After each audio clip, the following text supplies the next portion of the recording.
Assalamu alaikum everyone. Welcome to our Acadexia. আজকে তোমাদের English গ্রামারের সেন্টেন্স টপিক 2 নিয়ে আলোচনা করব। আজকের বিষয়টা হচ্ছে যে how to make a sentence, কিভাবে একটি সেন্টেন্স তৈরি হয়। তো আমরা জানি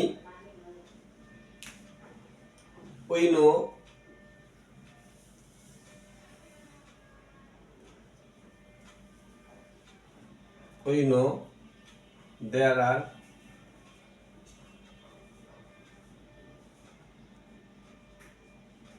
are three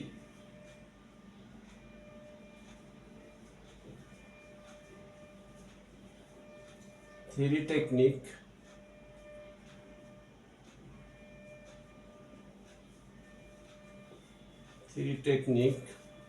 or method, METHOD,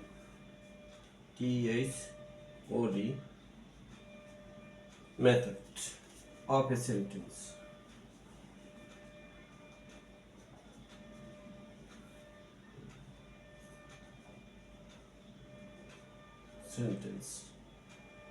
One, subject.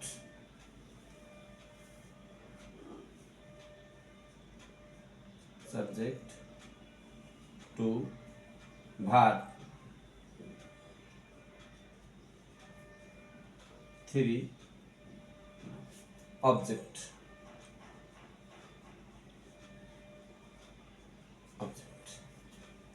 এখন সাবজেক্ট, ভার্ব, অবজেক্ট এই তিনটা কৌশল বা প্রক্রিয়া আছে। নর্মালি একটা সেন্টেন্স তৈরি করতে হলে অবশ্যই আমাকে জানতে হবে যে আমি সাধারণ একটা সেন্টেন্স তৈরি করতে হলে অবশ্যই আমাকে এই তিনটা প্রক্রিয়া বা কৌশল অবলম্বন করতে হবে। আমি 1 নম্বরে লিখছি সাবজেক্ট, 2 নম্বরে ভার্ব, 3 নম্বরে অবজেক্ট। এখন এক্সাম্পলের মাধ্যমে আমি অবশ্যই চেষ্টা করব যে কিভাবে একটা সেন্টেন্সকে তিনটা টেকনিক প্রয়োগ করে আমরা আইডেন্টিফাই করব, সেটা আমি দেখাচ্ছি। Example 1,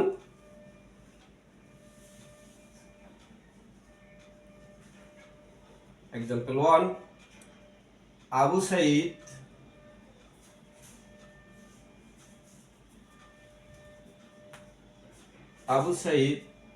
loves his country.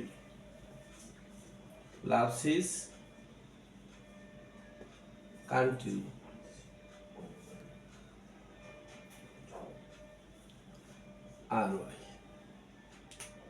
Subject,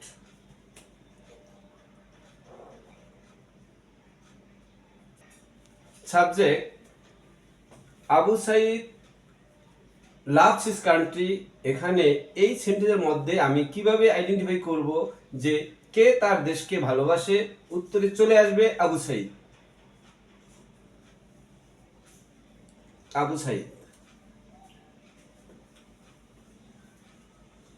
subject.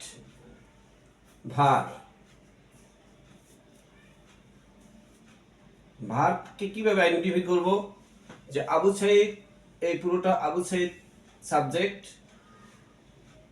Abu Saeed তার দেশকে কি করে?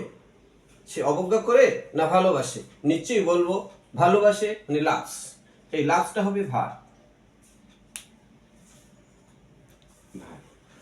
আবু সাইদ ভালোবাসে কাকে? His country. এটা হবে অবজেক্ট, এটা হবে ভার্ব, এটা হবে অবজেক্ট। আমি আলাদা আলাদা দেখে দিচ্ছি। ভার্ব, তাহলে অবজেক্ট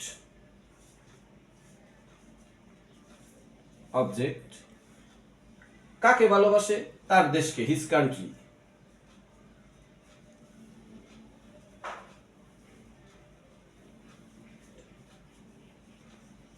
হিজ কান্ট্রি, যে আবু সাইদ তার দেশকে ভালোবাসে। এখন একটা সেন্টেন্স সাজাতে যদি আমি নাই পারি, সাবজেক্ট অবজেক্ট ভার্ব না বুঝি, তাহলে আমরা একটা সেন্টেন্স নরমালি একটা সেন্টেন্স তৈরি করতে পারবো না। বেসিক্যালি যদি আমাদের ধারণা থাকে যে একটা সেন্টেন্স তৈরি করতে হলে সাবজেক্ট অবজেক্ট ভার্ব অবশ্যই দরকার, এবং সাবজেক্টটা আমি কিভাবে আইডেন্টিফাই করব? নিজে একটা সেন্টেন্স এলোমেলো তৈরি করলাম, সেখান থেকে প্রশ্ন করি, আমার সাবজেক্ট আগেও থাকতে পারে, পরেও থাকতে পারে। যে এই সেন্টেন্সে কে দ্বারা প্রশ্ন করলে সেখানে চলে আসবে সাবজেক্ট, এবং কি বা কাকে দ্বারা প্রশ্ন করলে চলে আসবে অবজেক্ট, এবং কিসে মানে আমার দেশকে, আবু সাইদ তার দেশকে কি করে, ভালোবাসে। তাহলে এই ভালোবাসা এটা হচ্ছে ভার্ব, এই ভার্ব হচ্ছে লাভস, আর সাবজেক্ট হচ্ছে আবু সাইদ, এবং হিজ কান্ট্রি এটা হচ্ছে অবজেক্ট। 2 নম্বর এক্সাম্পল দিয়ে আমি আরেকটা দিচ্ছি, যে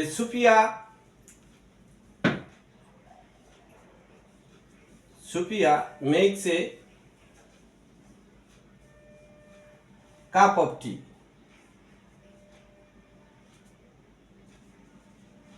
cup of tea, Sufia makes a cup of tea. এখানে সহজেই আমাদের কাছে স্পষ্ট যে 1 কাপ চা কে তৈরি করে, স্বাভাবিকভাবে প্রশ্ন করলে উত্তর চলে আসবে সুফিয়া, তাহলে সাবজেক্ট হবে সুফিয়া। সুফিয়া সাবজেক্ট,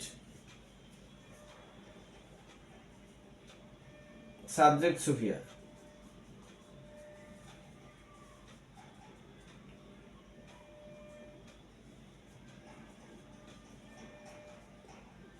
সুফিয়া, সুফিয়া তৈরি করে কি 1 কাপ চা। 1 কাপ চা সুফিয়া কি করে, তৈরি করে, মেক্স। এটা হবে ভার্ব, ভার্ব হবে makes, makes.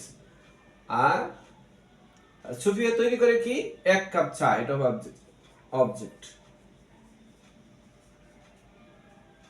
A cup of tea, cup of tea. Sufia makes a cup of tea. এখন প্রশ্ন আসতে পারে যে Sufia makes a cup of tea, Sufia makes a cup of tea, সুফিয়াটা থার্ড পারসন, এই হিসেবে মেক্স এর সাথে এর যোগ হয়েছে, Sufia makes a cup of tea. এভাবে অসংখ্য এক্সাম্পল যদি আমরা দিতে পারি, এবং সেই এক্সাম্পল সেন্টেন্সের মধ্যে নিজেকে যদি আমরা প্রশ্ন করতে পারি, তাহলে ইংলিশে বেসিক্যালি নর্মালি যে কোনো বিষয়ের টপিক আলোচনা করলে আমরা একটা বাক্য তৈরি করতে পারবো।